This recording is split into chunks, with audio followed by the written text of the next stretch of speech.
Hello ladies and gentlemen, and welcome back to my channel for another Bandai Tamashii Nations S.H.Figuarts Dragon Ball unboxing and review video.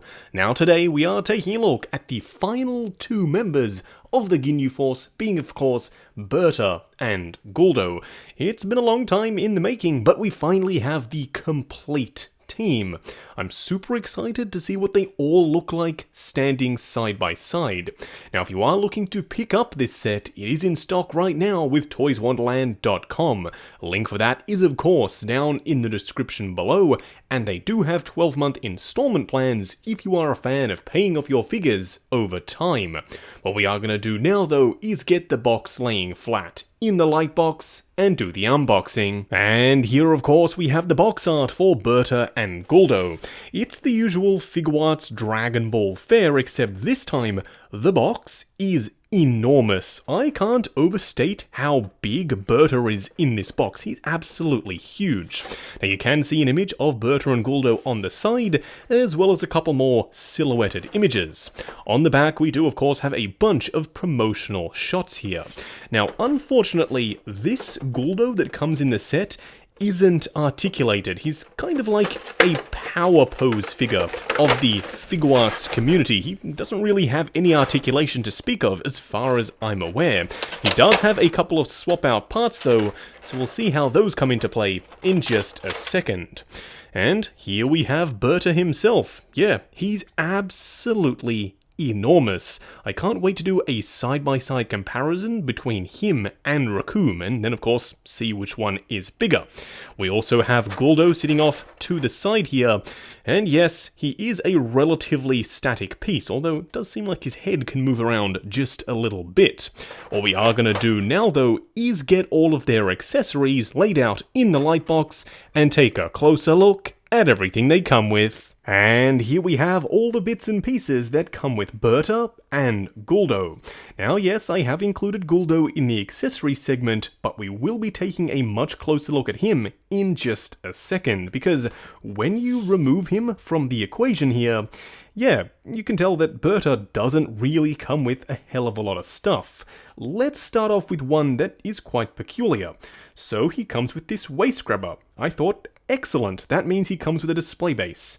No, he doesn't. He actually just comes with the waist grabber because if you look at the instructions, Tamashii stage sold separately. I honestly could not believe what I was reading. How can you include a waist grabber and not throw in one of those clear plastic display bases? They aren't some super expensive privileged item, Tamashii. You can include display bases with your figures. I've seen you do it before.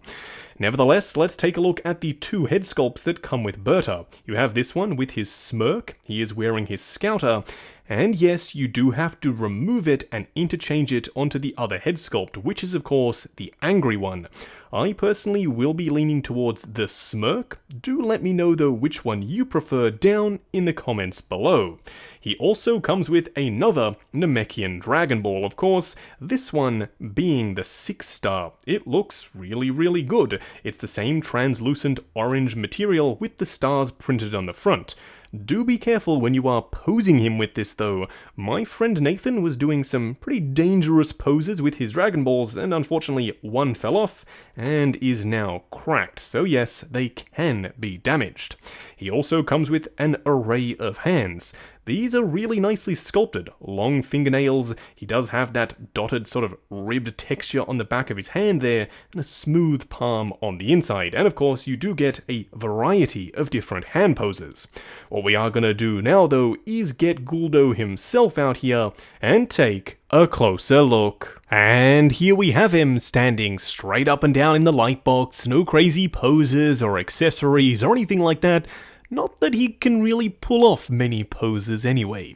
But yeah, Guldo looks just okay. He'll do the job for me personally, and I'll expand on that in just a second. But there are other options out there. There is a third-party company that I won't mention the name of, but if you do enough research, you'll be able to find it. They made a fully articulated Guldo. I personally own a copy of him, so he will more than likely go on my shelf as my Guldo. But this guy, if you are sticking with only official releases, yeah, he'll do the job. He will be your Guldo on display. It's just that you won't be able to really get many crazy poses out of him. What we are going to do now, though, is take him off the rotating turntable, punch in, and take a closer look at the details. And here we have him up close and personal.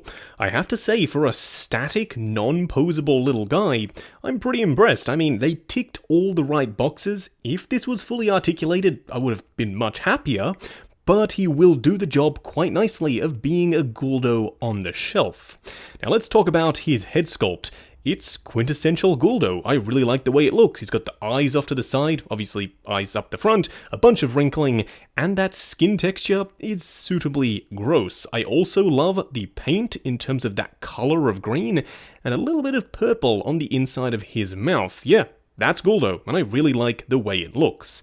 As for his armor, it's done in a relatively flat kind of color scheme. There isn't a bunch of shading here. However, in the show, there wasn't that soft airbrush shaded look anyway. It was a cell shaded design. And I think this flat look does capture the appearance of Guldo from the show. Now, yes, you can actually remove his arms and swap them out, but first of all, you can see he does have his Ginyu Force logo on his vest there.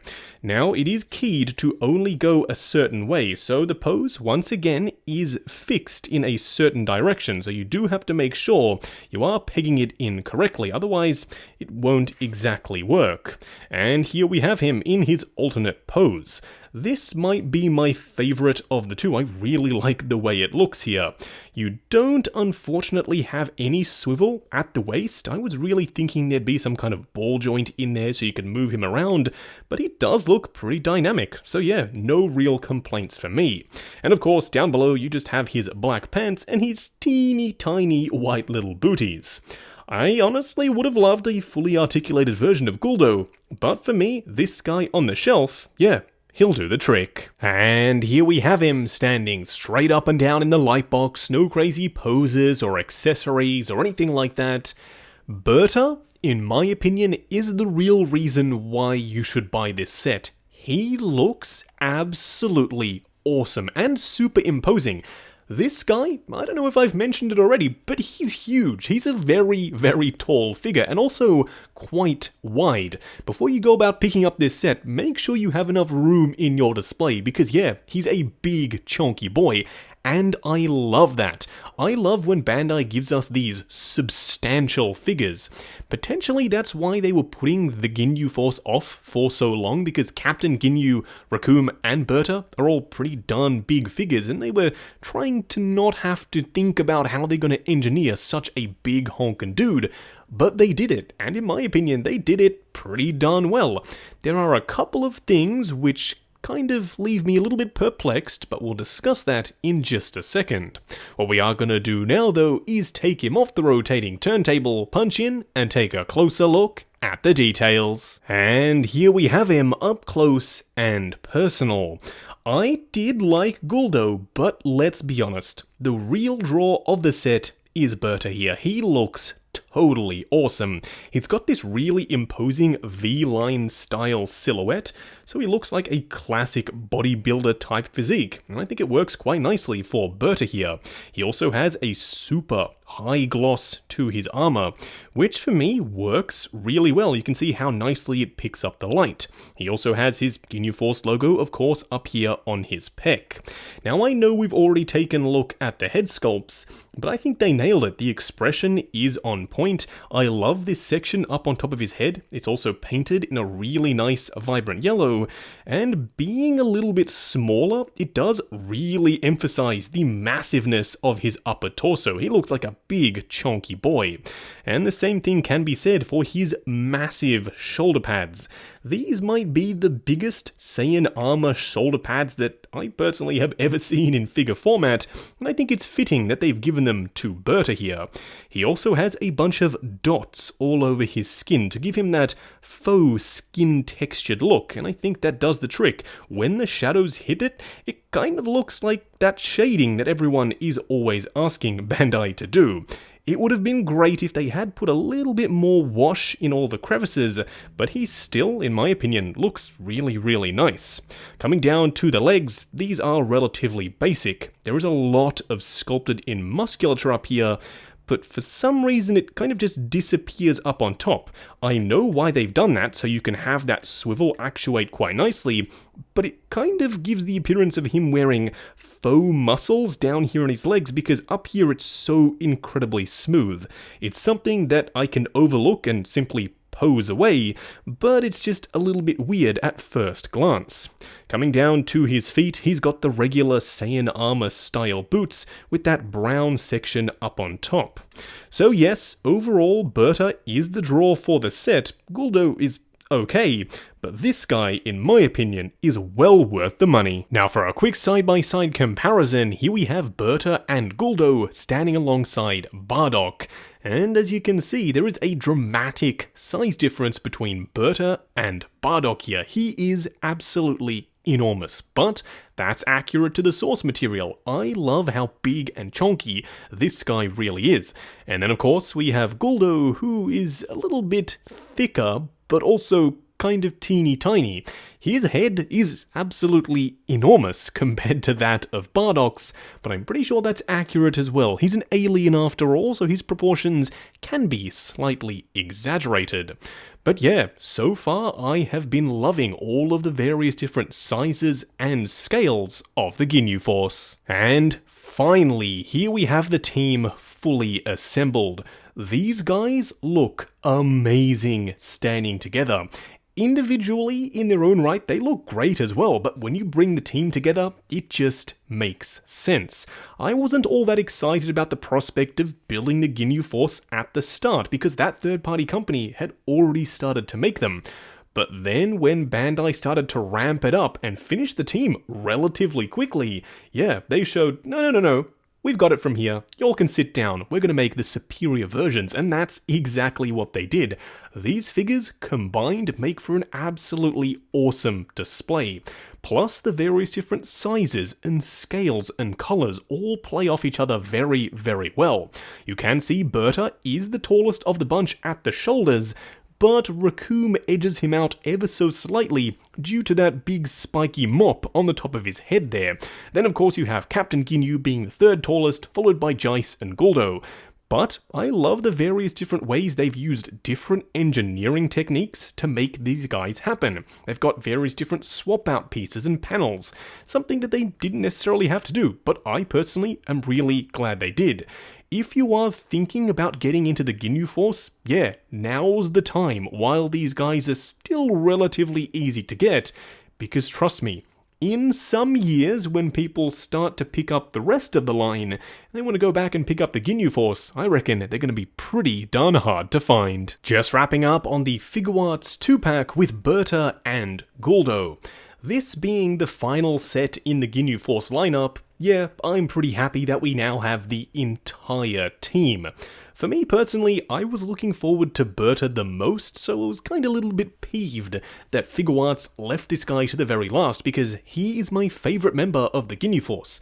Not because he's the most badass or anything like that, just because I love the look of him. I love the blue, and I love the big, chonky upper torso that gives him that bodybuilder-like physique. The fact that Guldo is included in this set is nice. I wish he was fully articulated, because we know that it can be done. Another company has already gone and done it, so I'm not exactly sure why Tamashii Nations and Bandai decided to do it like this. It's kind of like the Chaozu that we got originally, and now we're getting a new and improved version with articulation. Maybe they will do that sometime down the line. They didn't think people would want to pick up Guldo on his own perhaps, but for whatever reason they made him like this, and for now at least, I'm perfectly fine with it. He's going to be going in the display when I eventually set up my Dragon Ball Z display, just like this. I'm not exactly sure which pose I'm going to go with yet, but at the very least, you do get those interchangeable arms for 2 different options. So yeah, I'm pretty happy with the set. There are a couple of things which could have been changed, like potentially including a display base. I don't know why they didn't do that, and a couple of weird things in the sculpt, but overall, yeah, I'm pretty darn happy. Now, if you are looking to pick up this set, it is in stock right now with toyswonderland.com. Link for that is, of course, down in the description below, and they do have 12-month installment plans if you are a fan of paying off your figures over time. Also, while you're down there, why not check out the link to 6th Scale Network, the awesome Facebook group.